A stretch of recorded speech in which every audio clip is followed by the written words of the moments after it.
Dah. Cara mengetahui bersihnya darah. Jadi kan ada putus-putus, keluar darah 2 hari, berhenti 3 hari, keluar lagi 2 hari. Nah, bagaimana cara mengetahui bersihnya darah? Cara mengetahui bersihnya darah ini tidak cukup pakai perasaan. Bagaimana cara mengetahuinya? 1, masukkan kapas. Masukkan kapas ke dalam vagina. Bila ada bercak, sekalipun hanya cairan keruh, berarti belum bersih atau belum suci. Meskipun cairan itu tidak mengalir ke vagina bagian luar. Yang dimaksud bagian luar adalah bagian yang tampak ketika sedang jongkok buang air. Jadi untuk ngecek bersihnya darah itu adalah kapas dimasukkan ke bagian dalam vagina, bukan di luar. Di luar itu yang tampak saat duduk jongkok, maka kapas harus dimasukkan lagi. Jika ada bercak darah, walaupun sedikit, walaupun berwarna keruh, berarti belum berhenti dari darah haid. Maksudnya perempuan itu masih keluar darah haid. Jadi mungkin banyak perempuan yang menganggap ngecek darah itu cukup kapas disentuhkan di bagian luar saja, itu tidak cukup itu. Berarti kalau ketika disentuh kapas disentuhkan di bagian luar, ternyata tidak kelihatan darah. Namun ketika dicek di bagian dalam ternyata masih ada darah, dan perempuan itu merasa sudah suci dari haid, kemudian mandi dan sholat, berarti perempuan itu sholat dalam keadaan haid. Maka sangat penting mengetahui cara mengecek bersihnya darah. Cara mengetahui darah berhenti atau sudah tidak darah berhenti atau masih belum berhenti.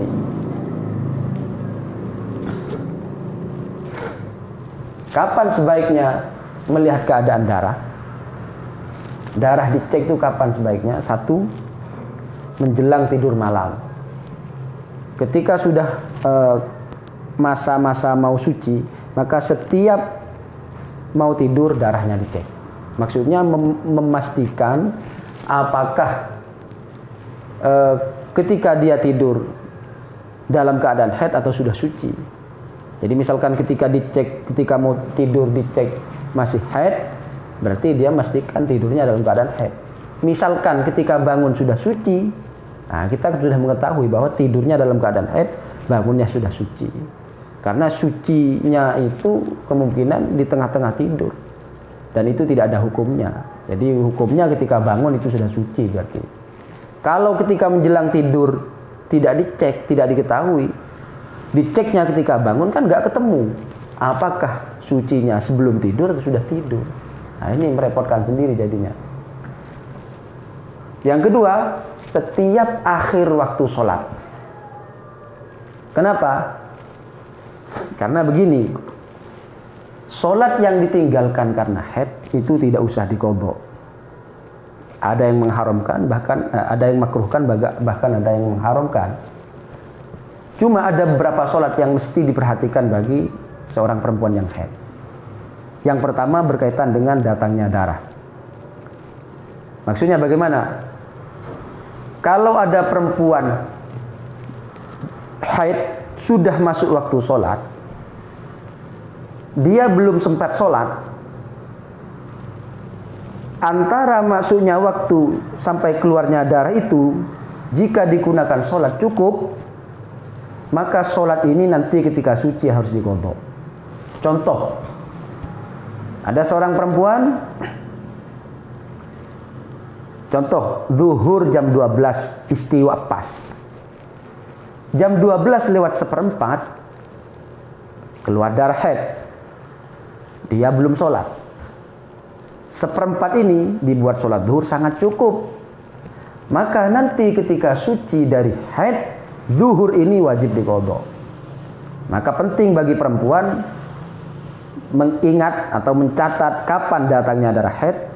Kalau sudah masuk waktu sholat dan dia belum sholat, maka sholat yang punya waktu itu harus diqadha. Yang pertama. Yang kedua, berkaitan dengan berhentinya darah, mampetnya darah. Maksudnya bagaimana? Jika ada seorang perempuan suci dari haid, waktu sholat masih ada cukup satu takbiran. Satu takbiran itu Allahu Akbar itu. Kalimat Allahu Akbar berarti sangat singkat sekali. Taruhlah saya mencontohkan 1 menit lah gampangnya. Waktu sholat masih ada tinggal 1 menit, maka sholat ini wajib diqadha. Contoh, maghrib jam 6 istiwa. Jam 6 kurang 5 menit, darah dicek mampet. Berarti waktu asar tinggal 5 menit.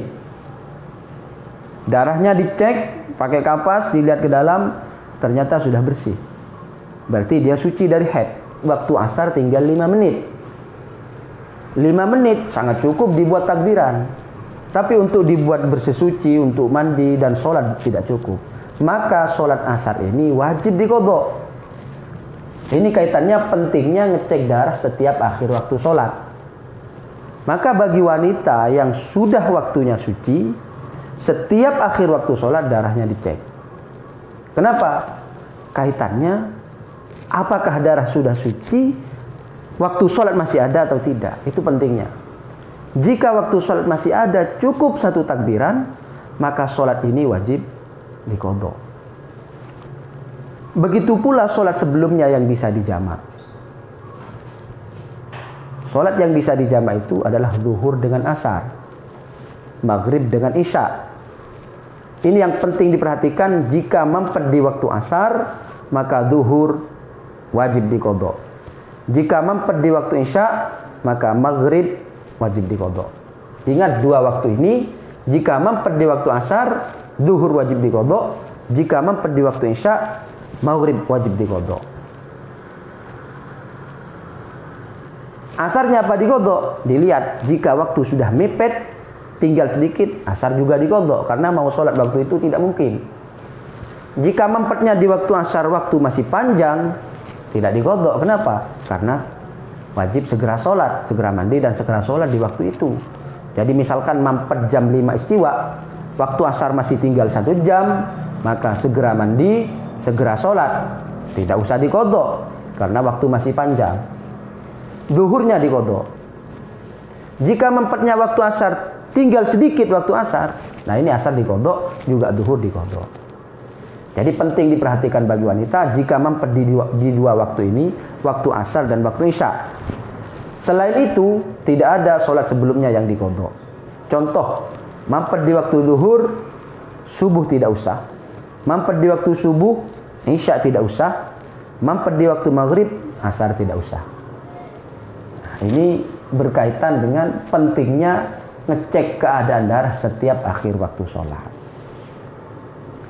Kembali ke awal, paling sedikitnya haid, paling banyaknya haid, paling sedikitnya suci, paling sedikitnya haid 24 jam, paling banyaknya haid 15 hari. Sekarang paling sedikitnya masa suci. Nah, ini yang agak panjang.